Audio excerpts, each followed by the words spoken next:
5 जगत वर्गीकरण देखा था आपने, द्विजगत वर्गीकरण भी देख लिया और 5 जगत वर्गीकरण। जो आर.एच. विटकर थे उनने संपूर्ण जीव जगत को 5 भागों में डिवाइड किया था, है ना। उसमें मोनेरा, प्रोटिस्टा, कवक जगत, पादप जगत और जंतु जगत।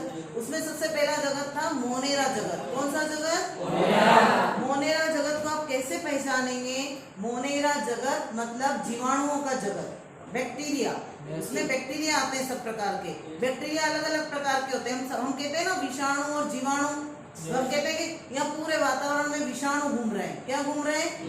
और एक होते हैं जीवाणु। क्या होते हैं? जीवाणु। कुछ बीमारियां होती है वो जीवाणुओं से होती है, कुछ बीमारियां होती है वो विषाणुओं से होती है। तो जो जीवाणु होते हैं वो जीवाणु जो होते हैं वो कैसे होते हैं? सूक्ष्म होते हैं, छोटे होते हैं और इस मोनेरा जगत के अंतर्गत आते हैं। अब जीवाणु जो होते हैं वो मोनेरा जगत के अंतर्गत आएंगे।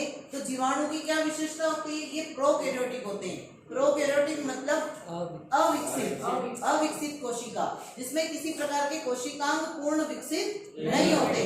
न तो उसमें ढंग से माइटोकॉन्ड्रिया होता है, न केंद्रक होता है ना, न उसमें अन्य कोशिकाएं होती, राइबोसोम है या जो भी है वो विकसित नहीं होते। एक कोशिकी होते हैं। कैसे होते हैं? एक कोशिकी। मतलब एक कोशिकी का अर्थ बता चुकी हूँ मैं, जो एक ही कोशिका द्वारा अपने जो सारे कार्य संचालित करे। कोशिका झिल्ली जो उसके कोशिकांग होते हैं अंदर के, जैसे उसका डीएनए, आरएनए, केंद्रक जो भी अंदर, वो सब माइटोकॉन्ड्रिया है, लाइसोसोम है, जो भी वो उसके अंदर जो है पाया जाता है खुला, नग्न। ऊपर से कोशिका झिल्ली नहीं पाई जाती। तो ये इसमें समस्त बैक्टीरिया इसके अंतर्गत आएंगे। अब जितने भी बैक्टीरिया होते हैं उसमें से कुछ के बारे में जो बहुत प्रचलित है उनको आप देखिए। एक तो साइनोबैक्टीरिया। साइनोबैक्टीरिया मतलब नीले हरे शैवाल।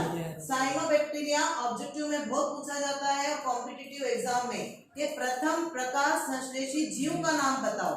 जब पूरे उसका संपूर्ण जगत का जब निर्माण हुआ तो सबसे पहले जो जीव था जिसने प्रकाश संश्लेषण की क्रिया करना चालू करी और ऑक्सीजन गैस मुक्त करी और भोजन बनाना चालू करा, ऐसा कौन सा था?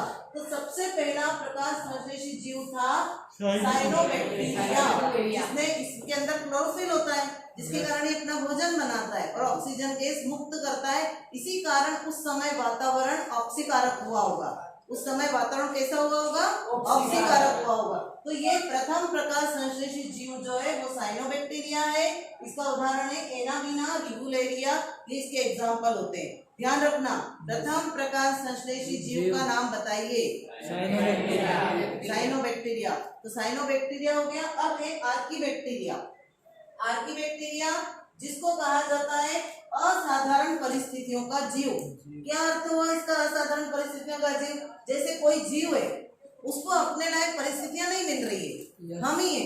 हमको यदि हमारे लायक परिस्थितियां नहीं मिल रही है, जैसे हमको रहने की आदत है सामान्य टेम्परेचर में और हमको बहुत अधिक गर्मी में रहना पड़ रहा है, तो हमारे लिए असाधारण परिस्थिति हो गई वो। इस समय हम हिल स्टेशन पे चले जाएं और मान लो हमको वहाँ की आदत नहीं है और बहुत ज्यादा ठंडा है, तो हमारे लिए परिस्थिति कैसी हो गई? असाधारण। तो आर्कीबैक्टीरिया ऐसे स्थानों पे ही पाया जाता है। ये असाधारण परिस्थितियों का जीव कहलाता है। इसको प्राचीनतम जीवित जीवाश्म भी कहते हैं। ये जीवित जीवाश्म है, मतलब अभी भी पाया जाता है। जीवाश्म मतलब जो क्या हो चुके, जीवाश्म के विलुप्त हो गए, अब कम है, लेकिन प्राचीनतम जीवित जीवाश्म है। और जीवाणुओं का प्राचीनतम समूह, सबसे प्राचीनतम समूह है आर्कीबैक्टीरिया। ठीक है, तो ये साइनोबैक्टीरिया, ये आर्कीबैक्टीरिया, इनको इन नाम से भी पूछा जाता है। अब जीवाणु कोशिका का चित्र आता है, आगे आएगा आपको बताएंगे, पर आप देखो जीवाणु कैसा होता है। ये जीवाणु है, इसमें देखिए जीवाणु में कैप्सूल के आकार की इसकी संरचना दिख रही है आपको, पूरा कैप्सूल के आकार का है। चलता किससे? ये फ्लैजिला, कशाप, इससे चलता है, फ्लैजिला से। और इसके ऊपर ये पूरी यहाँ पे कोशिका भित्ति है, अंदर ये यहाँ पे इसमें कोशिका झिल्ली जिसको प्लाज्मा मेम्ब्रेन कहते हैं, और अंदर सारे कोशिकांग देख लीजिए आप, सब खुले। मतलब जीवाणु कोशिका में कोशिकांग कैसे होते हैं? खुले होते हैं, उनके ऊपर कोशिका झिल्ली नहीं पाई जाती है। जैसे केंद्रक कैसा होना चाहिए?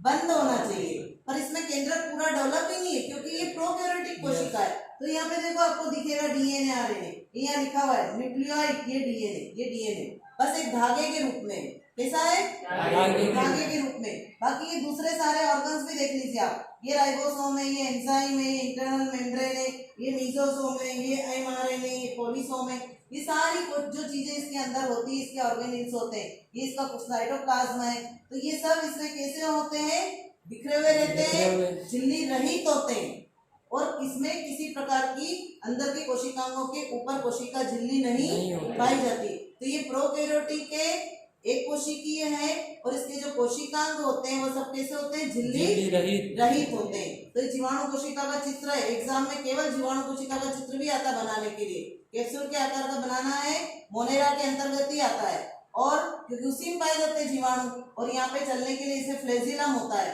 और ये इसका आवरण है आसपास का, ठीक है। ये इसकी प्लाज्मा झिल्ली है, और ये सेल वॉल मतलब कोशिका भित्ति है, और ये कैप्सूल है, कैप्सूल के समान और पूरे पे चलने के लिए फिम्बरी होते हैं। ये क्या होते हैं, फिम्बरी, जिससे मूवमेंट करता है, जिससे क्या करता है, ये मूवमेंट करता है। और एक ये इसके कशाब है, इस कशाब के द्वारा ये अपना डायरेक्शन चेंज करता है, पूंछ जैसी इसमें कशाब पाई जाती है, ठीक है।